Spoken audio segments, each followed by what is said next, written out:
Hi friends, எல்லாருக்கும் வணக்கம். நான் உங்கள் சதீஷ் பேசுகிறேன் கருவாரி டிவிலேருந்து. ஸோ இன்றைக்கி ஒரு இன்ட்ரெஸ்டிங்கான டாபிக், மோர் ஒரு சென்சேஷனல் டாபிக் கூட சொல்லலாம்.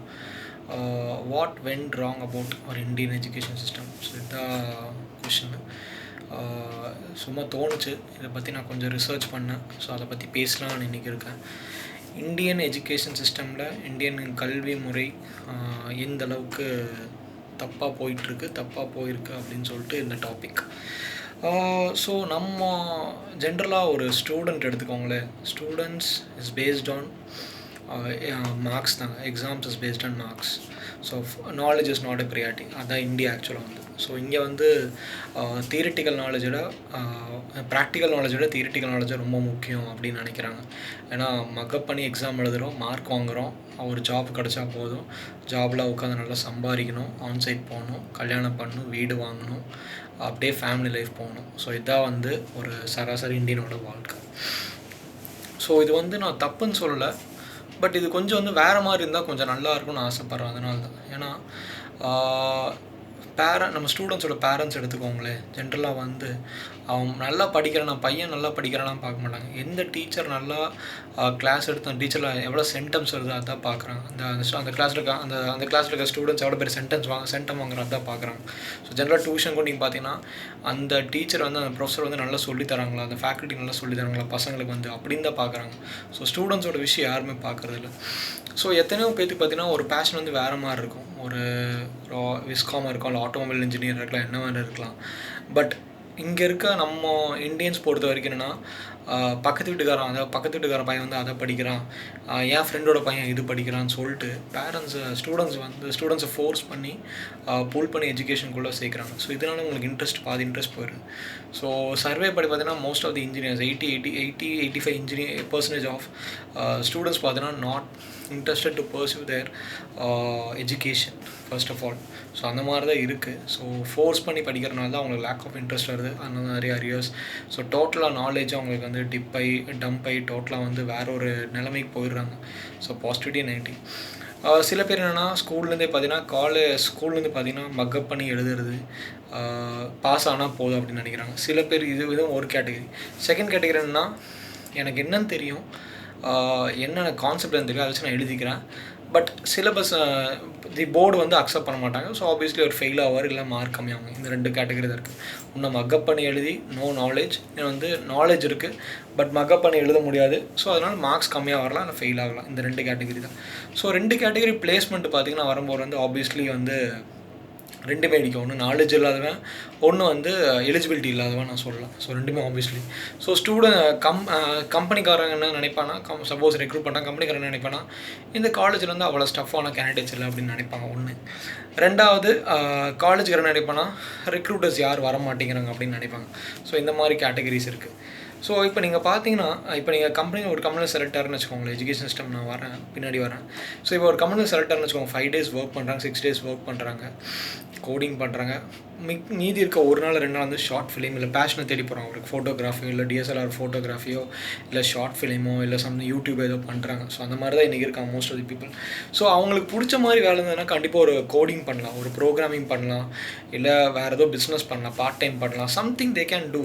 இன்னி வந்து அவங்க லைஃப் வந்து எவ்வளோ பெரிய எம்ப்ளாயாக இருந்தாலும் ஸோ ஃபோர்ஸ் பண்ணி அவங்க ஃபோர்ஸ் பண்ணி டியூட்டி சம்பாதிக்கணும் அப்படின்னு சொல்லிட்டு பார்க்குறாங்க.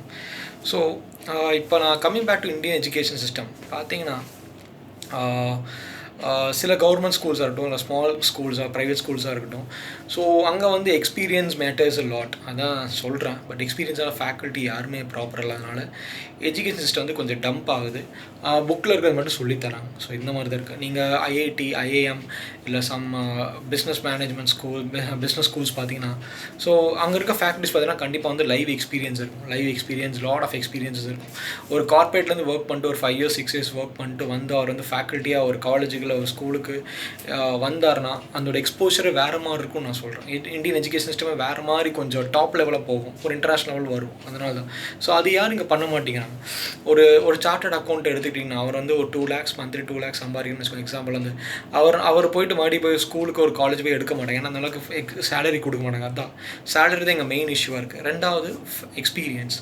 ஸோ அவர் 5 years 6 years கார்பரேட்டில் இருந்துட்டு மறுபடியும் ஸ்கூலுக்கோ காலேஜுக்கே போனால் ஸோ ஆப்வியஸ்லி சம்பளம் ரொம்ப கம்மியாக இருக்கும். இருக்கும். எக்ஸ்பீரியன்ஸ்க்கு ஏற்ற மாதிரி சேலரி கொடுக்க மாட்டாங்க.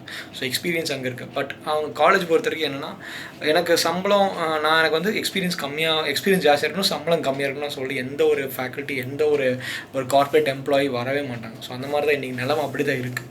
ஸோ எஜுகேஷன் சிஸ்டம் இம்ப்ரூவ் ஆகணும்னா நிறைய லைவ் எக்ஸ்போஷர்ஸ் வேணும், ப்ராக்டிகல்ஸ் வேணும், எக்ஸ்பீரியன்ஸான ஃபேக்கல்ட்டிஸ் வேணும், நாலேஜ் பயங்கரமாக இருக்கணும். நாலேஜ் இஸ் இம்பவர், அதான் சொல்கிறேன். ஸோ இன்றைக்கி நாலேஜ் வந்து நம்ம ஊரில் வந்து ரொம்ப ரொம்ப கம்மியாக இருக்குது. ஸோ மக்கப் பண்ணுறாங்க, எழுதுகிறாங்க, பாஸ் ஆகிறாங்க, வேலை கிடைக்கிது. அந்த லைவில் அந்த ஒரு லைஃப் சைக்கிளில் தான் இருக்காங்க. ஆக்சுவலாக அது மாறணும், கண்டிப்பாக மாறணும்.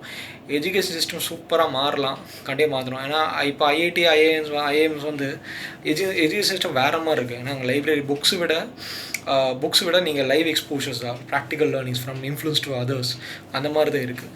நிறைய ஐஐடி ஸ்டூடெண்ட்ஸ் ஆகிறாங்க, சூசைட் பண்ணிக்கிறாங்க, இல்லைன்னு சொல்ல, because of the parents compulsion,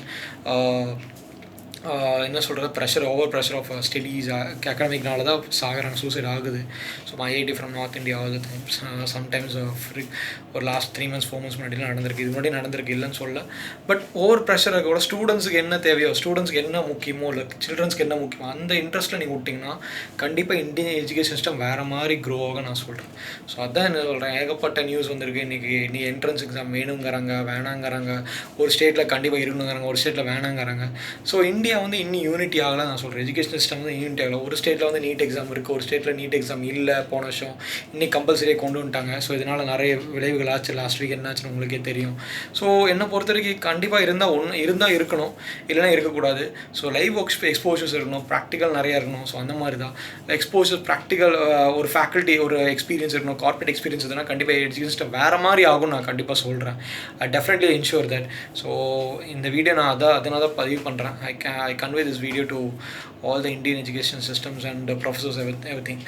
இன்னும் ஒரே ஒரு விஷயம் சொல்கிறேன். நான் படித்த காலேஜ் நான் MBA marketing plus BE computer science. So எனக்கு சொல்லிக் கொடுத்த ஃபேக்கல்ட்டியெல்லாம் பார்த்தீங்கன்னா அந்த காலேஜில் வந்து 2 years 3 years முன்னாடி ஒரு ஸ்டூடெண்ட்டாக இருந்துட்டு ஒரு MTech முடிச்சுட்டு ஒரு MBA முடிச்சுட்டு அதே காலேஜுக்கு ஒரு ஃபேக்கல்ட்டி வந்திருப்பார். ஸோ ஆப்வியஸ்லி அவருக்கு எந்த ஒரு லைவ் இண்டஸ்ட்ரி எக்ஸ்பீரியன்ஸ் எதுவுமே இருக்காது. வராரு, ஓகே இதே சேம் சிலபஸோ, பிராண்ட் மேனேஜ்மெண்ட்டோ, மார்க்கெட்டிங் மேனேஜ்மெண்ட்டோ, இல்லைனா ஒரு டேட்டா ஸ்ட்ரக்சர்ஸோ, அவர் படித்ததே தான் அந்த அதே சொல்லி கொடுப்பார். அரைச்சு தான் சொல்லி கொடுப்பாரு. ஒரு லைவ் எக்ஸ்போஷர் இந்த மாதிரி தான் கார்ப்பரேட்டில் இருக்க போது, இந்த மாதிரி ஒரு ப்ராஜெக்ட் கொடுத்து ஒரு 10,000 lines கோடு இருக்க போது, அந்த மாதிரிலாம் யாரும் சொல்லித்தர மாட்டாங்க. எந்த ஒரு ஃபேக்கல்ட்டி சொல்லி தந்தது இல்லை இது வரைக்கும் எனக்கு தெரிஞ்சு. ஸோ இந்த மாதிரி இருக்கனால தான் ஸ்டூடெண்ட்ஸ் அப்படியே வந்து மக்கப் பண்ணிட்டு ஒரு லேப் எக்ஸாமோ இல்லைனா எக்ஸாம்ஸ் எழுதுறதுனால தான் அவங்களுக்கு நாலேஜ் டோட்டலாக வர்றதில்ல. ஒன்ஸ் நீங்கள் கார்ப்பரேட்டுக்குள்ளே போய்ட்டு ஃப்ரெஷராக போய்ட்டு அவங்க ஒரு டெமோ கொடுக்கும்போது, ஒரு கேட்டி கொடுக்கும்போது ஆப்வியஸ்லி நம்ம பிளைண்டில் இருப்போம். என்னடா இதுன்னு சொல்லி பிளைண்டில் இருப்போம். ஸோ அதனால தான் இந்த மாதிரி இருக்கனால தான் கொஞ்சம் நமக்கு டம்ப் ஆகுது. ஸோ இதெல்லாம் கண்டிப்பாக அவாய்ட் பண்ணுங்கள். I request all the professors, faculty members and நீங்கள் பார்த்துருக்க ஸ்டூடெண்ட்ஸ் சரி, ஒரு லைவ் எக்ஸ்போஷர் கொடுங்க, லைவ் ப்ராக்டிக்கல் எக்ஸாம்பிள்ஸ் எல்லாம் கொடுங்க. கண்டிப்பாக யூத்னால தான் இந்தியன் எஜுகேஷன் சிஸ்டம் கண்டிப்பாக மாறும். அதனால தான் எஜுகேஷன் ரன்ஸ் லைஃப், அதான் என்னோடய personal code. So thanks for வாட்சிங் this video. I hope enjoy this video.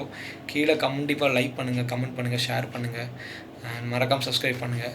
So signing off from Satish.